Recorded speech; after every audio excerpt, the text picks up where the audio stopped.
Well, Emmy fans, here we are. One of the fiercest shows on TV right now is by far Pose on FX. I'm Sam Eckmann and from Gold Derby, and I'm lucky enough to be sitting with the mother of the House of Evangelista herself. It is MJ Rodriguez. Thanks so much for sitting down with me, MJ. Of course, anytime. So you're playing Blanca in this show, and there was a really extensive casting process, the casting search for this. Yes. So you obviously, they obviously gravitated towards you, but I'm curious, what really made you gravitate towards this project? What grabbed you about the script? Well, what mostly I gravitated towards was Blanca's her nurturing and her caring, and just the fact that she was just a strong character. And I mean, I never had the opportunity to play a strong character like that and actually define myself as an actress in a role like that. And I saw it and I was just like, oh my God, not only is this me and I relate to her so much, but also, I mean, these are so many women out there that I have to like portray and make sure that their stories are being told the right way. You know, it's a huge responsibility that you have to be willing to take, and I was willing to take it. Yeah. What would you say are sort of like the defining qualities that guide her? I say the defining qualities that guide her are just her ambition, and mostly importantly, her love, the love that she gives. I mean, she's very, very, very, very open and open-minded and just willing. And the fact that she's able to do all of those things effortlessly is the best parts of her. So, yeah. Do you see any similarities between your own personality and hers?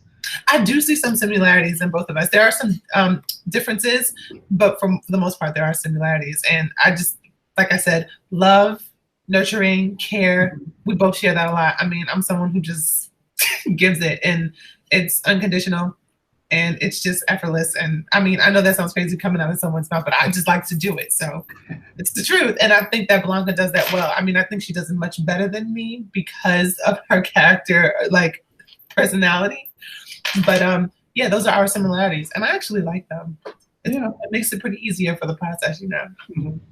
I know one similarity I discovered is that, you know, this show is steeped in the ballroom culture of New York. And you actually started, you have familiarity with that. You started that when you were very young, 14, I believe. Yes, I did. Can you talk about how, you know, that's infused in your performance and how it influenced that? Well, I mean, when I was younger, the ballroom world came to me through a teacher named Timothy S. J. Smart, who I consider my house father of Jordan. And he saw me when I was 14 years old, when I was in arts high school in Newark, New Jersey. And he looked at me. He would always construct fashion shows at our school. And he was always like, that teacher was like, I'm going to find my child so that I can make sure that we, you know, create this group so I can send them out. And I was one of those kids. I'm alongside a wonderful girl named Diva Devana, who was like a part of Tyra Banks' show and everything. But yeah, he found me and he just pulled me right in. He took me over to New York City one day. I went to Ripley Greer Studio, which I did not know was Ripley Greer at the time. And it was with a whole bunch of my high school student friends. And the rest was history from there. I just like got pulled and enthralled in the ballroom scene. What for you is kind of the most fun part of bringing that scene into TV? Because it's not it's really, I can't think of anything else that really captures it in that way. I think the most great parts of it and the fun part to bring to it is just like the life that we bring when there is nothing else to look forward to outside of a community like that and outside of a culture like that. I think it's the life that we bring inside of that community and how much we're so like, we push forward. We think ahead of the game when it comes to artistic thought processes and creativity, and like that doesn't happen normally outside in the regular world. But in the ballroom culture, it's just challenged every single day because you have to constantly figure out what kind of dress you're going to wear, how you're going to sew it, what are you going to give, are you going to do voguing, are you going to walk, are you going to do runway? Like, it's so many things that coincide, and that doesn't happen in the normal world. But when you go in there, it just adds a bit of life and a bit of pep to your step. Yeah. And, you know, when I was preparing to talk to you, I was thinking about when I watched the show, what makes it special for me, because there's a whole lot that makes this show special. And when I thought about it, it all kind of boils down to the fact that it is presenting these worlds that are not often seen on TV, and it does justice, I would say, by all these people that it's authentically telling the stories. Right. So I'm curious, what do you think about the show cultivates that? I think it's the stories, the many stories that are being told through each of these characters. Like, I mean, yes, there are 5 staple characters in this show who are of trans visibility and of color.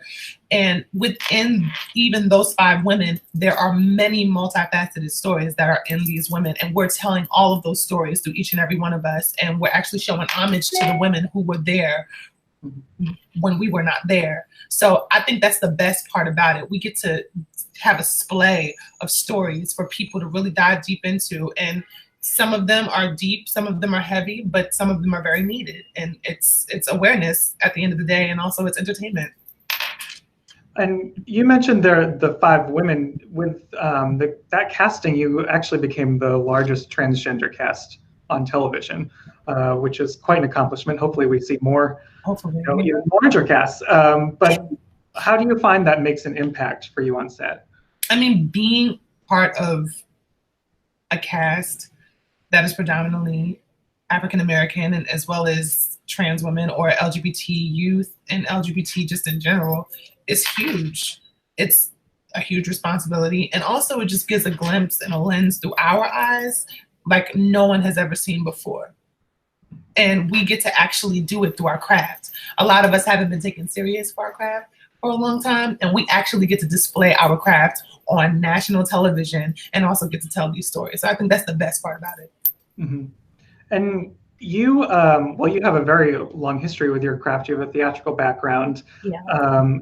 And I read that you, you started transitioning after you were playing Angel off Broadway and Rent.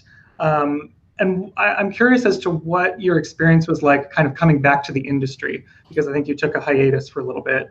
And do you find that your interaction with the industry has been different since then? I will say this, when I started medically transitioning, it was just a way for me to develop in the way I wanted to develop. I mean, I had always felt like, not even felt, I had always knew that I was a girl when I was younger. Like, I just felt that in my spirit. There was really no thought process. But in those moments of being an adult and actually figuring out how I would be placed in the world as a woman and how I would stand, it was very scary for me. And not because I thought of myself as a male, no, because I had already seen myself as a woman, and me developing the way that I needed to, how would I be taken seriously? And how would I actually book more work? Would people actually try to pigeonhole me? Or would they actually take me seriously and not focus on the identity, but focus on the craft at hand? And believe it or not, it didn't change that much. I was getting the things that I always wanted because I felt like I exuded, whether it be in an audition room, whether it be in a meeting, whether it be, just walking down the street and existing. I exuded the confidence to be like, I don't care what you think of me, just take me seriously when it comes to my work, because that's the one thing that I want to do. And I've always wanted to do that ever since I was a kid. Always. So I've always taken it seriously.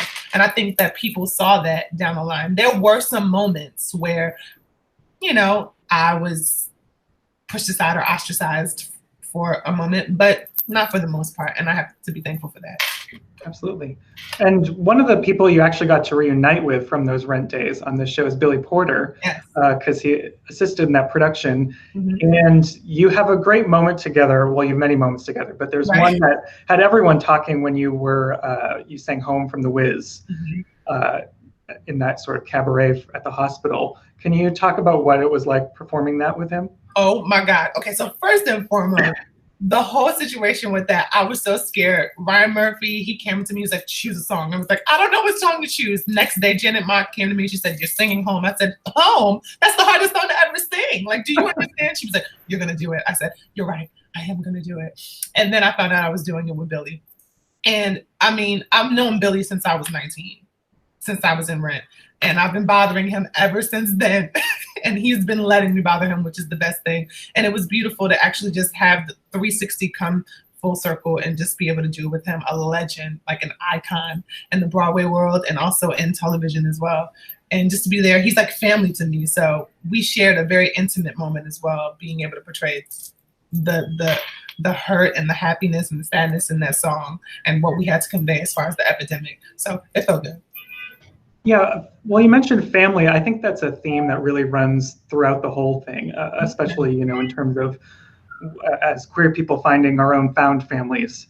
Um, and that really makes the Mother's Day episode particularly heartbreaking when Blanca has to go back to her own biological family after her mother's death, and there's all these emotions flying and actual confrontations Right. that happen with family members. It's very powerful. Can you just talk about what was it like? How do you get into the headspace of having those confrontations, some of them violent with the family?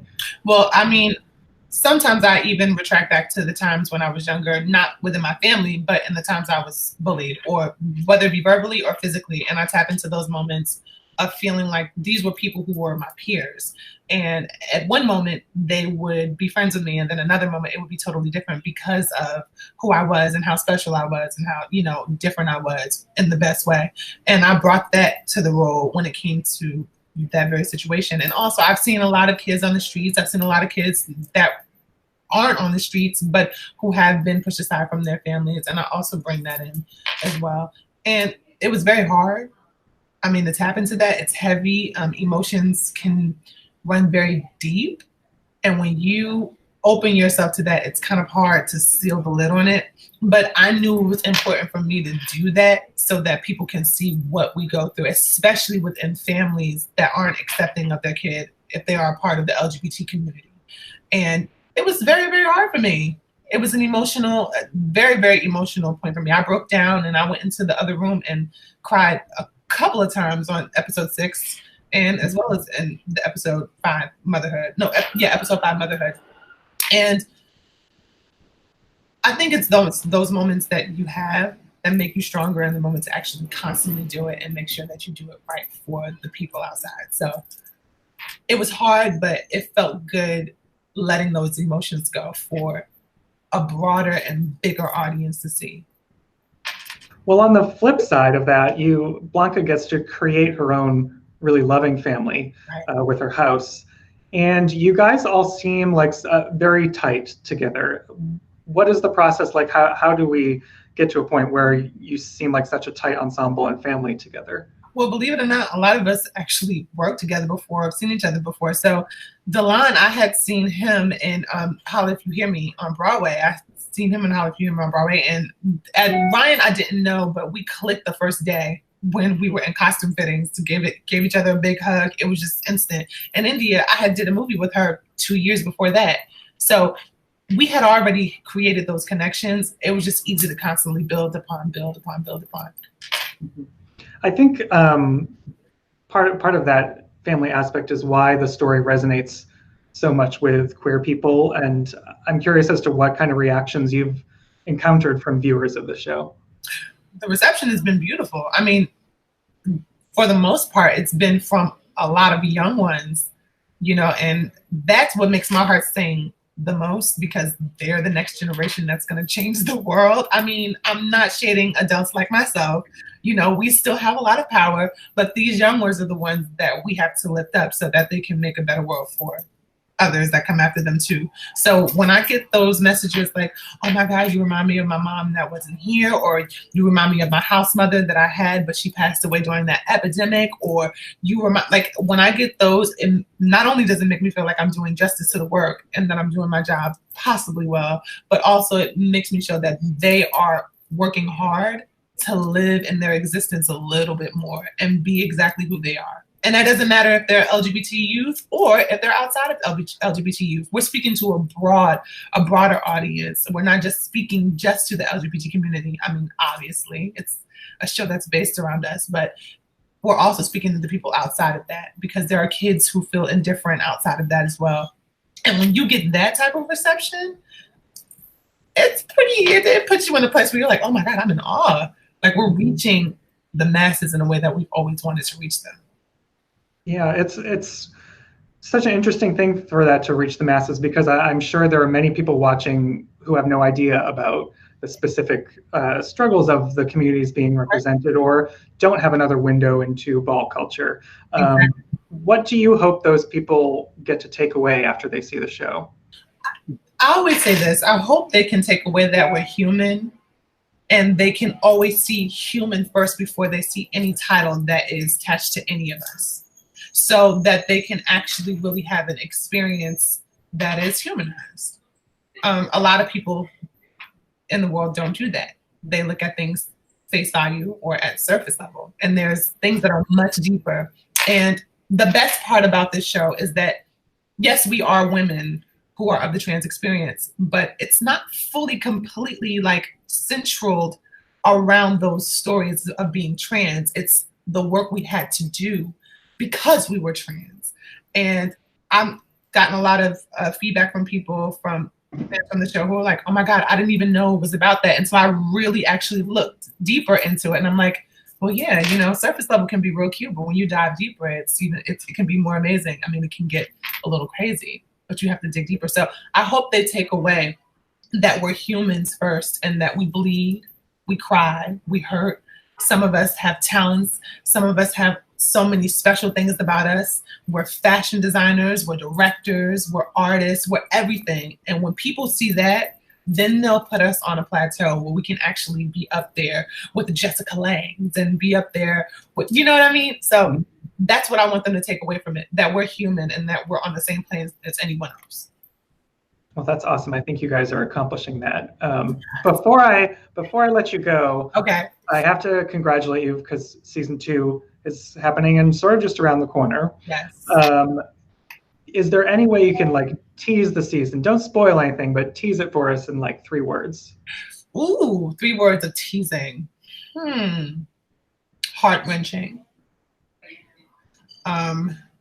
Oh, this is hard. Oh my God. I feel like I'm in school again where the teacher's like, give me 3 words about yourself. And I'm like, happy, fun, and cheerful. So anyways, heart-wrenching, solidifying, and raw.